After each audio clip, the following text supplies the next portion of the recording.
गणेश भगवान की जय। उमापति महादेव की जय।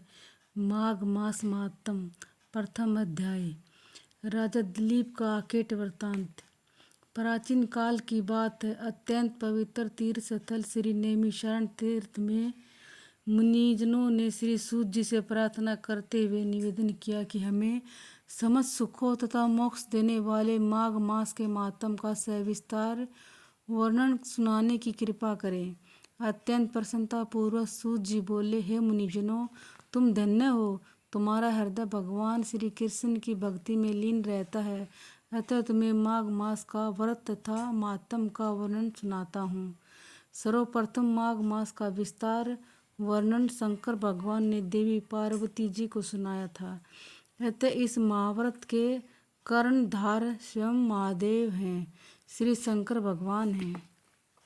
एक दिवस कैलाश पर्वत पर निवास करते समय देवी पार्वती जी ने अत्यंत जिज्ञासा पूर्वक तथा भक्ति सहित अपने आराध्य देव शंकर भगवान से निवेदन किया, हे प्रभु, मुझे माघ मास के व्रत का महात्म तथा पूजन, इसका इतिहास विधि पूर्वक बताने की कृपा करें। देवी पार्वती के भक्ति पूर्वक पवित्र भाव देखकर महादेव जी अत्यंत प्रसन्न हुए तथा बोले कि हे प्रिय, अति प्राचीन काल का वृत्तांत है। महाराज दिलीप ने एक विशाल यज्ञ का आयोजन किया। यज्ञ के अंत में अनेकानेक ऋषि जनों ने राजा को विशाल यज्ञ के आयोजन के लिए आशीर्वाद दिया। नगर निवासियों ने राजा की भूरी भूरी प्रशंसा की। यज्ञ के पश्चात महाराज दिलीप सेना की एक टोली के साथ आकेट के लिए निकले। घनघोर जंगल में निकले तो राजा आश्चर्यचकित रह गए। उन्हें कोई शिकार ही दृष्टिगोचर नहीं हो रहा था। वस्तुतः राजा की टोली को देखकर जंगली जानवर प्राण रक्षा के लिए अपनी अपनी मांदों में छिप गए। शिकार करते वक्त राजा दिलीप को वन में कुछ मृग तो दिखाई दिए थे, परंतु उन्हें सिंह कहीं भी दिखाई नहीं दिया। राजा दिलीप सिंह शिकार के लिए अत्यंत उत्सुक थे। अचानक राजा दिलीप को दूर जंगलों के बीच एक अत्यंत सुंदर मृग दिखाई दिया। मृग को देखकर राजा आश्चर्यचकित रह गए।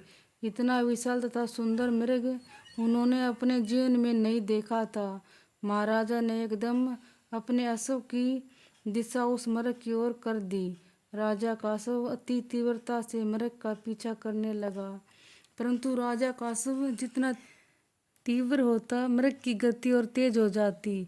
महादेव जी बोले, हे पार्वती, वह साधारण मृग नहीं था, अपितु मायावी मृग था। मृग कभी कभी लंबी कुलाएं भरता हुआ दृश्य हो जाता, फिर एकाएक दिखाई देने लगता। राजा व उनके अनुचर परेशान व हैरान थे। उन्हें अश्व अत्यंत दुर्गम, आच्छादित तथा कष्टपूर्ण प्रदेशों से अति तीव्र गति से उस मृग का पीछा कर रहे थे। पीछा करते करते सायंकाल का समय होने लगा। सूर्य अस्ताचल की ओर चल दिया। उस समय एकाएक हिरण गायब हो गया। राजा थक गए तथा प्यास से चूर चूर थे। राजा तथा उसके अनुचर प्यासे, थके मांदे तथा व्याकुल जलाशय की तलाश में इधर उधर भटकने लगे। अचानक राजा को दूर एक विशाल सरोवर दिखाई दिया। हे देवी पार्वती, राजा तथा उसके अनुचर हर्ष विभोर हो उठे और अपने अश्वों का मुख उस सरोवर की ओर मोड़ दिया। कुछ ही समय में महाराजा दिलीप सरोवर के निकट पहुंचे। प्यास से व्याकुल महाराजा ने अत्यंत सुंदर रमणीक सरोवर देखा। उस जलाशय के चारों ओर छायादार वृक्ष तथा रंग बिरंगे पुष्पों का उद्यान था। जल स्वच्छ, निर्मल तथा पारदर्शी था। सरोवर रंग बिरंगी मछलियां जल विहार कर रही थी। जलाशय में अति सुंदर कमल के पुष्प खिले थे।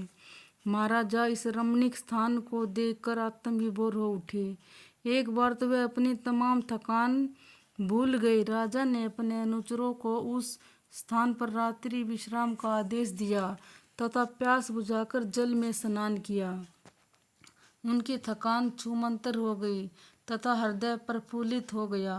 रात्रि के भोजन आदि से पूर्व राजा ने अनुचरों को आदेश दिया कि रात्रि में रक्षा हेतु चारों ओर जाल लगा दिए जाएं, क्योंकि डर था कि रात्रि के समय जंगली जानवर अपनी प्यास बुझाने हेतु उस ओर आ सकते थे तथा कोई भी संकट उत्पन्न हो सकता था।